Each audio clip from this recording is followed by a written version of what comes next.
All right, let me let everybody get in. This is a live recording, and I'm going to adjust the camera just a little bit.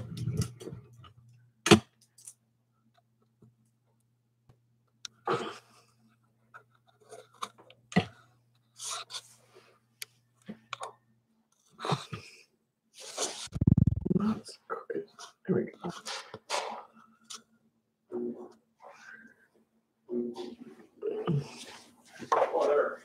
Hey, Bob, I'm streaming. All right. Love you, babe. All right, so I thought I would show you the new pigments that I got, and we would make some watercolors. I don't know if anybody's gonna, regular fibs are gonna come over or not.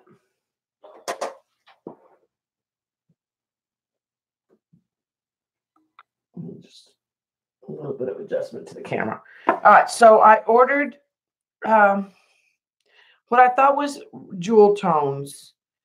I do think they're more brights than actual real jewel tones. So I have red Marilyn, which is a synthetic red. I wanted a ruby red, but they didn't have it. So I did create with a little bit, some of this that was a little darker, and I'll show you kind of the swatches. And then I got a turquoise, a red violet, a green, an indigo violet, magic blue. Then I got a big gold and what they call a flash gold. And I'm going to save the flash gold because I wasn't sure what it would do. So let me sort of show you.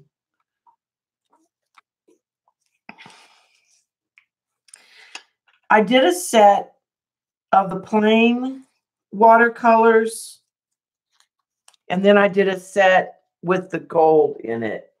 And you can sort of see, at first I thought I liked, the gold has definitely a gold shimmer to it when you rock it and you turn it.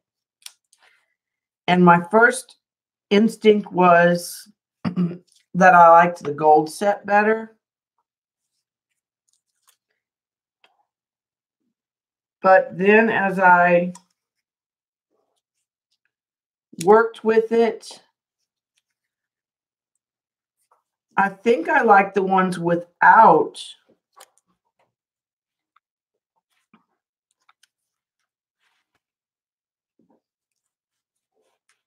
the gold in there. So here's the swatches.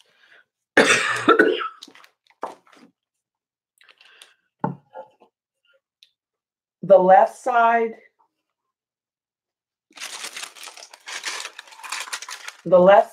is the swatches with just the pigment that's shimmery on its own and no gold added to it. And this side here is the pigment with the gold added to it. And I think what I noticed after they dried was when I added the gold, it did give it that gold shimmer. Hi, Jillian. But I noticed that the color wasn't as intense. Like, especially with this purple is where it really showed up. This isn't a very good swatch of the blue.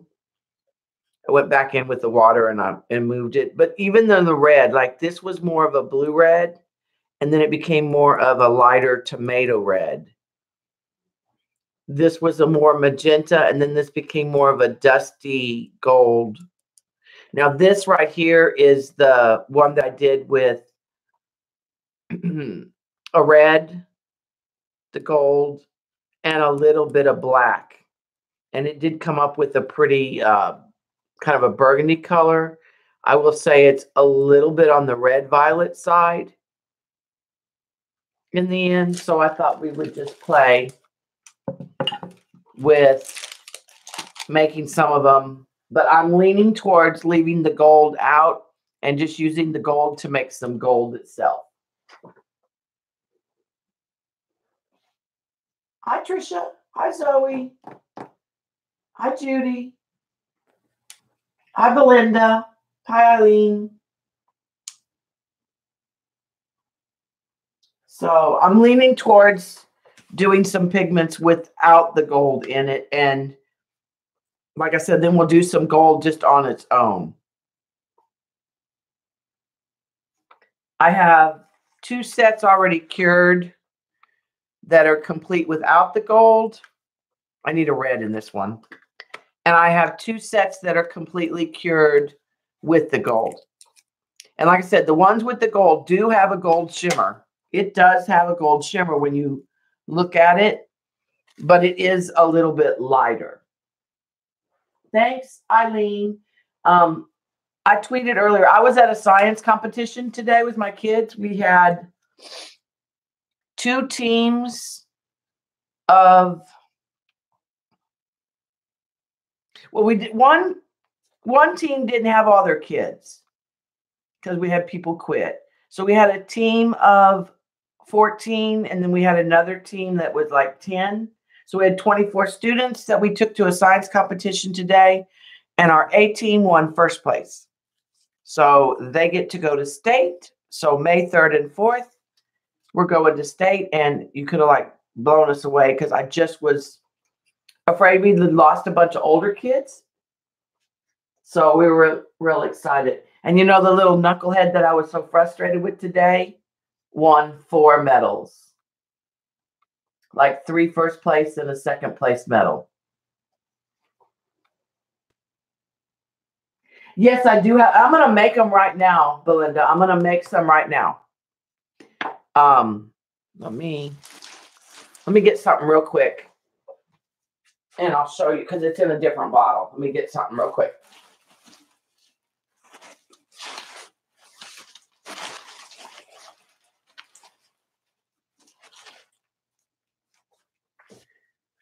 The watercolor medium that I use is Rubleve, and it's gum arabic, glycerin, and honey that I use.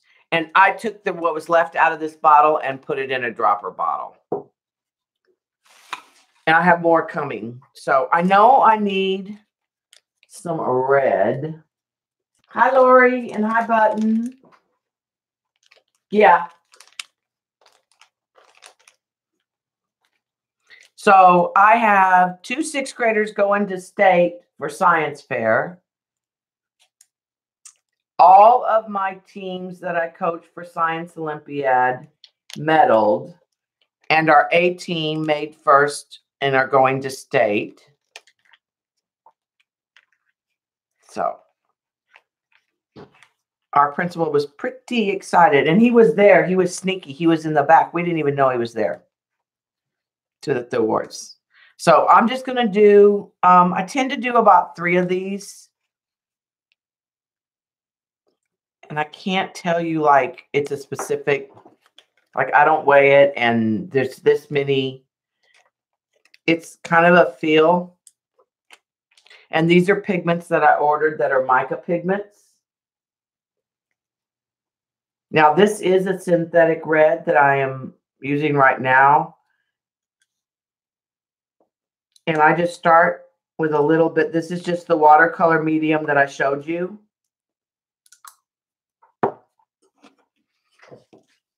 And I use a double. And I just start working it in.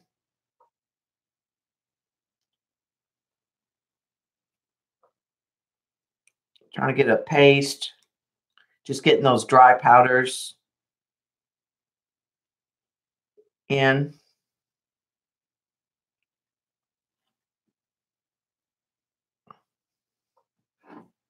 And I'll add some. I have more of the watercolor medium coming. I also have some more spring-like colors that are coming.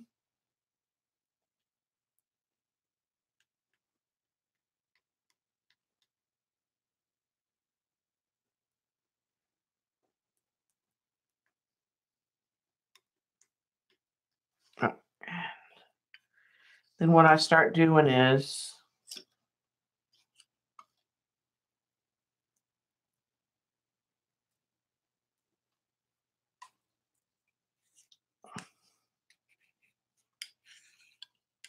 start picking it up and flipping it, moving it.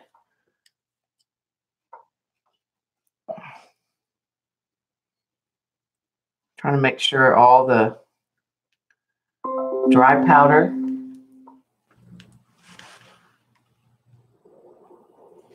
Hey, Lena. Yeah, I'm excited about the new ones, the other new ones I ordered. There's some pretty colors. There's a bright yellow, a lime green, a coral, a Cambridge blue, trying to work on like a robin's egg blue for Joycey. Trying to remember what else I ordered. I did order some glitter to add to the red because I wanted to see if I could darken some of it, because I was trying to get more of a. Okay, so this is all mixed. I'm just trying to get all the pigments mixed. Now, I don't have to use a muller because these are mica powders. If they were regular watercolors, then I would use a muller on the glass. And I'm not using the side that's etched. The other side of my glass is etched.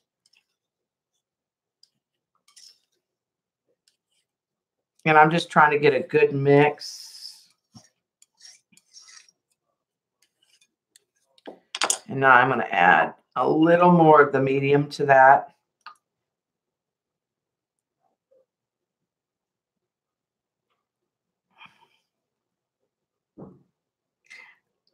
Kind of think of it almost like a nail polish consistency.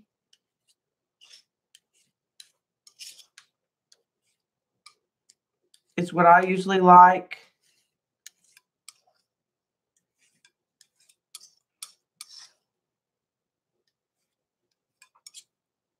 I like it to run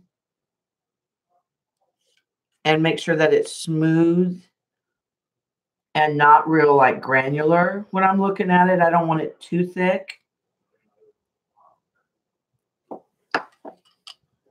Usually when I make it up, there's enough to fill about 3 pans.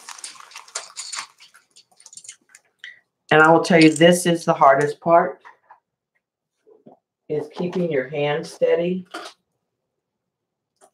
Hi, Janet. All right, so this is just the red. I am just putting a letter, symbols, just so I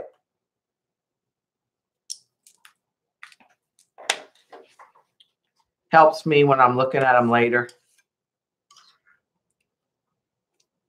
All right, so I usually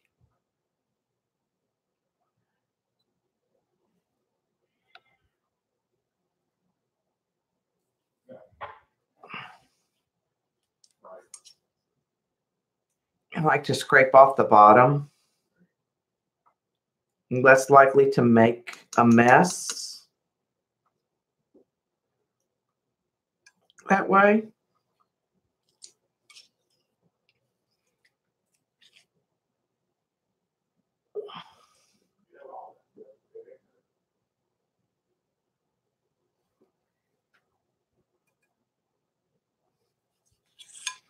All right, now I'm just going to get that last little bit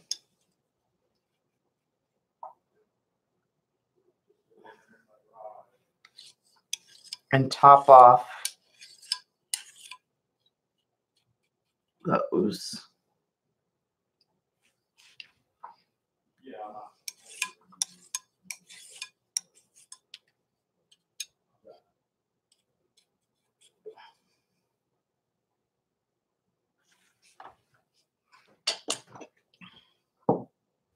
So that's the red, and I'll show you.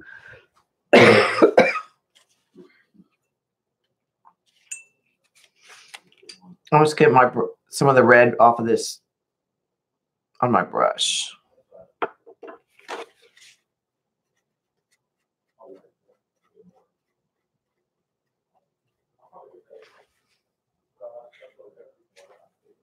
So it's actually really good coverage. There's not as much shimmer as the ones that have the gold. The gold have a... Yeah, I get my pans on Amazon too. Can you make a spray? I think you can, but I'm going to tell you right now, the problem that you'll get is the micas sometimes will clog your spray bottles. The only spray bottle I've had any luck with are the Lindy's spray bottles and the Ranger spray bottles. So I even thought about trying to do... Oh, there's turquoise spilt on the table. That is not good news, y'all. Can't waste that. The only luck I have had is with those spray bottles. I thought about doing some kind of alcohol ink spray. All right, I think we did the red. Let's go to that purple.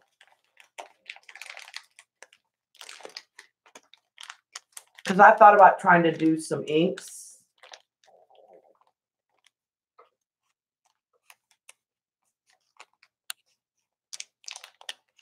This is an indigo violet. Now, I don't really clean my plate off between. I tend to work from one color, like I'll go from that red to this purple. I do need to move those because they will get polluted.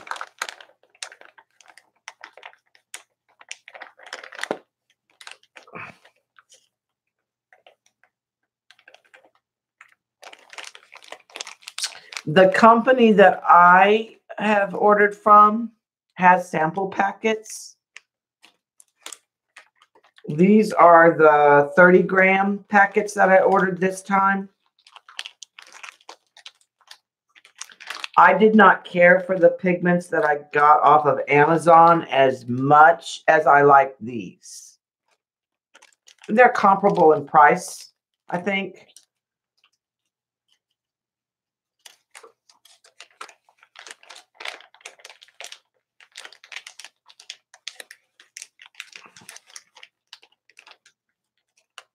I don't know if that needs to be double bagged right now or not.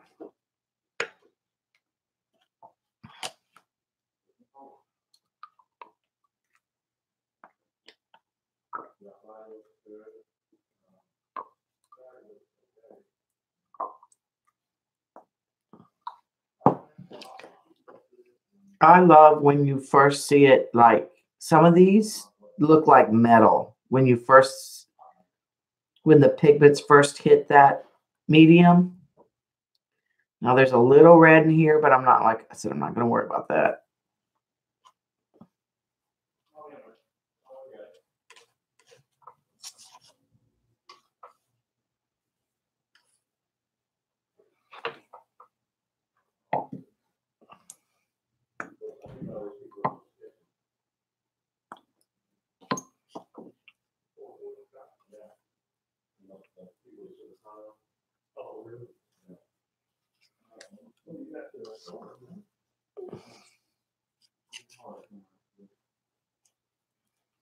Just trying to get this powder.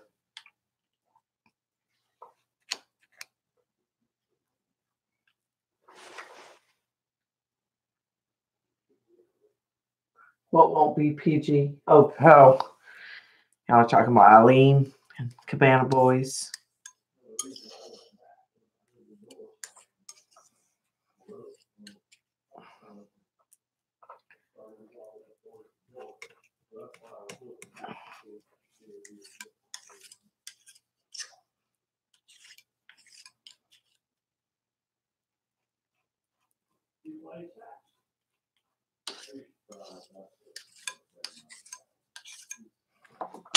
So let's...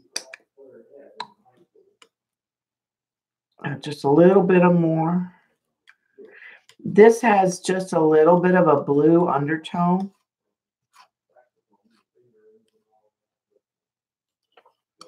To it.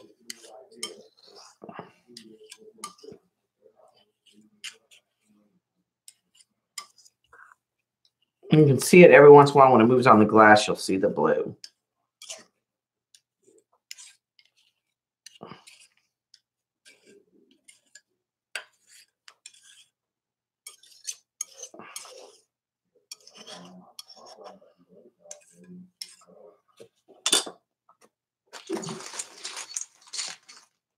Yeah, it's a pretty purple.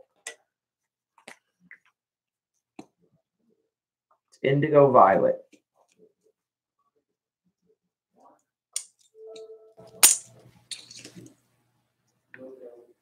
That'll probably be 3 or 4, maybe 4.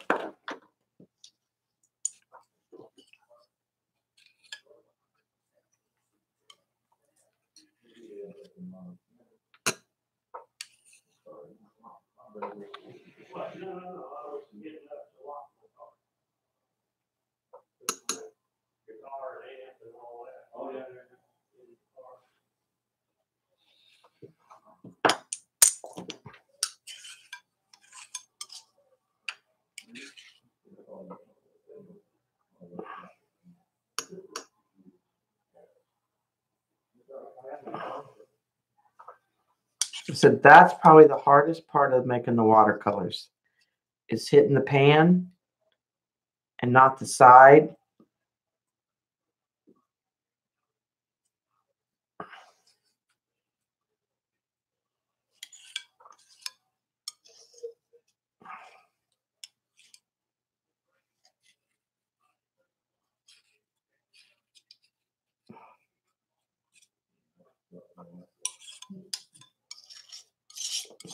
Yeah, just a little bit.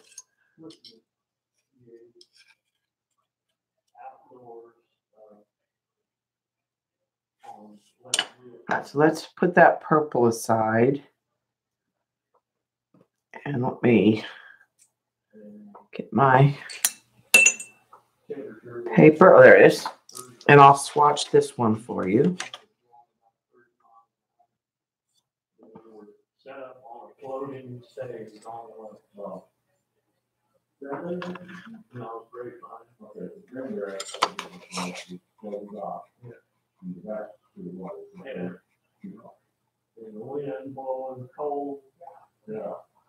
I'll let some of that pigment pile up there so you can see how rich it is when it dries. Let me see if I can put a little bit of that in that pan rather than waste it. All right. You can see that red's dry now. We'll let the purple dry and then we'll pull it back over in a minute. I haven't ordered anything from Krimmer. If I do that, then the price point to sell them is a lot higher. Dot.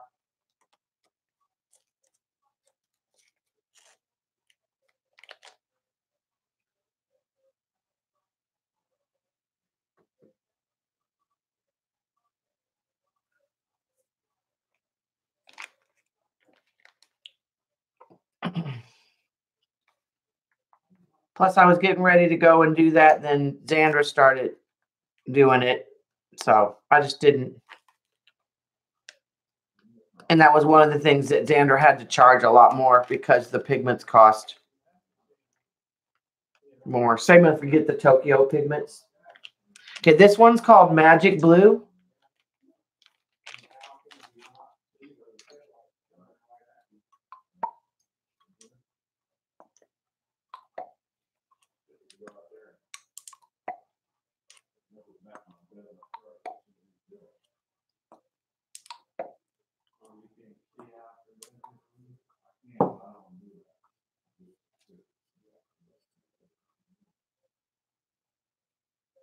And you can see it just,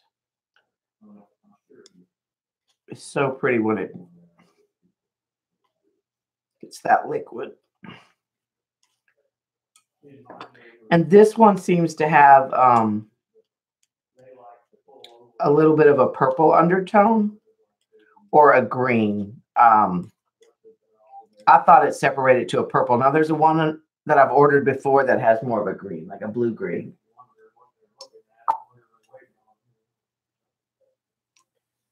Hi, Jean. Hi, Patricia.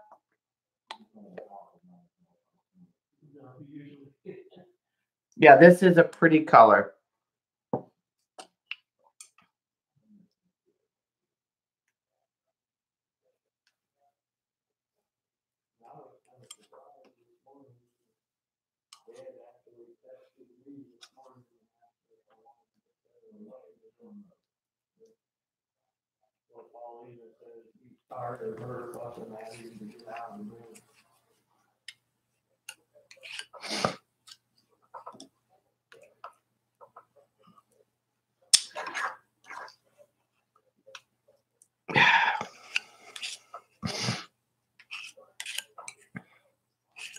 Not being as neat with this one.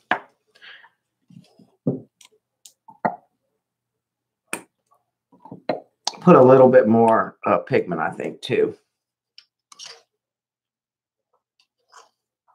So I probably will have like 3 pans.